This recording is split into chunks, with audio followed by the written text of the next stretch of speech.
Hello everyone, my name is Douglas, the Technical Officer in Painting here at Sydney College of the Arts. In this workshop, I'll be showing you how to stretch a canvas at home. First of all, you will need your canvas, a stretcher frame, a staple gun, safety glasses, a staple remover or a flathead screwdriver, scissors, a pair of pliers, fine grip sandpaper, a sanding block, and canvas stretching pliers if you are unable to stretch the canvas with your hands.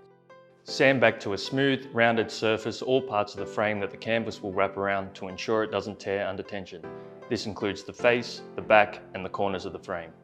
With your canvas laid out flat, place the sloped, beveled edge of the frame down against the canvas. Ensure the frame is aligned as accurately as possible with the weave and the corners of the canvas, leaving 8 to 10 centimeters on each side of the frame. For any excess canvas, make an incision with your scissors and tear in the appropriate direction. Tearing the canvas rather than cutting it will ensure an even edge as the tear follows the thread of the canvas. For rectangular frames, begin with the longer edge. Since we have no tension yet, the initial staple can be inserted without any force applied to the canvas. Rather than stapling horizontally or vertically, staple at a slight angle so that the canvas is punctured in two separate areas of the weave. This will reduce the likelihood of the canvas tearing as you apply tension. Pull on the opposite side just enough so that a pair of folds appear along the center of the canvas.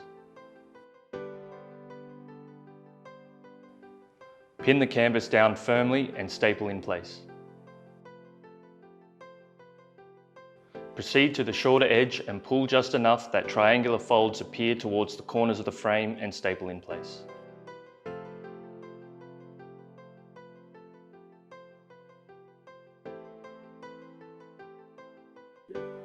Repeat for the opposite side.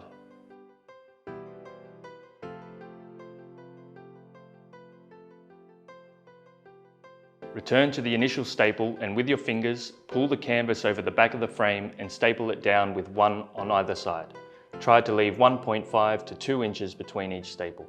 Small folds above the staples indicate an equal amount of tension. Proceed to the opposite side and repeat. Continue this process along the shorter edges of the frame and slowly you will see the diamond folds move outward towards the corners. At this stage, turn your frame around and lightly flick the surface of the canvas. If it resounds like a drum, you have achieved a good amount of tension. If the canvas is sagging, you will require more. Continue along the edges of the frame until you reach the corners and leave at least 1.5 inches to allow for them to be folded. Before proceeding with the corners, ensure there are no slight creases or folds along the edges of the frame. To fold the corners symmetrically, run a thumb along the edge and make an indent with it at the corner between the face and back of the frame. This should produce 2 folds along the indentation, one that runs from the face of the frame and a second that runs from the back corner of the frame.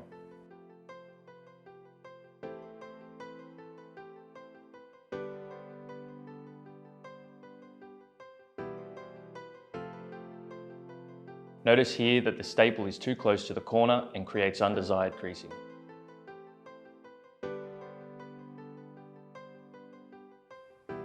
The fold closest to you is placed against the back of the frame and can be used to gauge where the second fold will sit. Manipulate the canvas where necessary so that the second fold sits flush along the frame. Place the frame against your body and pull the second fold in place to ensure you achieve enough tension at the corner.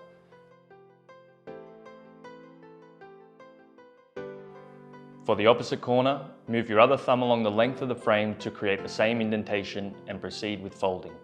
Repeat for the remaining corners.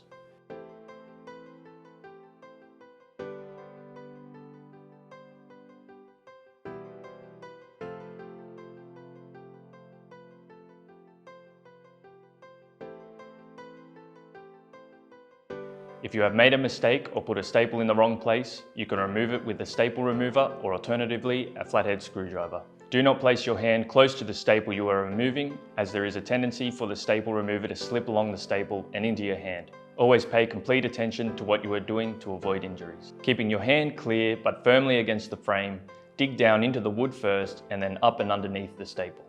Do not forcefully try and pop the staple out, as it can cause it to break in denser wood. Instead, move from left to right to slowly guide the staple out in equal portions. Pliers can be used to remove any broken staple. Now that the undesired staple has been removed, I can fold my corner properly. If you do not have enough hand strength, canvas pliers can be used. Fold the canvas as shown so that you have a better grip with the pliers. When fully clamped, the pliers should sit halfway against the wood on the back of the frame. Generally, the raised metal lip you see beneath my fingers is rolled over the edge of the frame to achieve tension. However, the edge of this frame is not wide enough, so instead I'll use the bottom edge of the pliers to achieve the same result. Hold firmly in place and staple.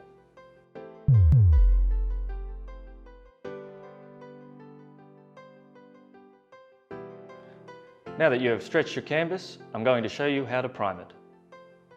You will need your newly stretched frame, gesso or a paint of your choosing, a sanding block, a face mask, a paint tray and a roller or a brush. Dilute your gesso with a small amount of water to a creamy consistency. This will allow an easier application of the gesso onto the canvas. Too much water, however, will make for an uneven spread of gesso or require more layers to achieve the desired result. To ensure an even spread, brush up and down the canvas in strips, making sure all the grooves of the weave have been covered. I prefer to use a roller so that no brush strokes are apparent in my layers and I can achieve a more even spread.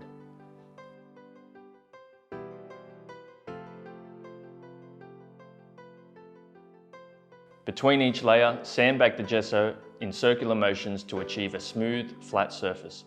Make sure this is done outside and with a face mask. If you are unable to do this outside, ensure you vacuum immediately after sanding.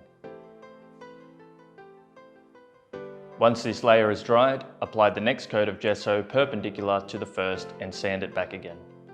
Continue this process until you achieve the desired result. Less gesso will mean more of the canvas texture will come through, whereas more layers of gesso will provide a smoother surface to paint upon. I personally prefer 7 to 12 layers, mostly because I enjoy gessoing. Proceed to gesso the edges of your frame. If your canvas is still a little slack after stretching it over the frame, gessoing will help to tighten the canvas as the gesso dries and contracts. Thank you for watching. If you have any questions, please email me.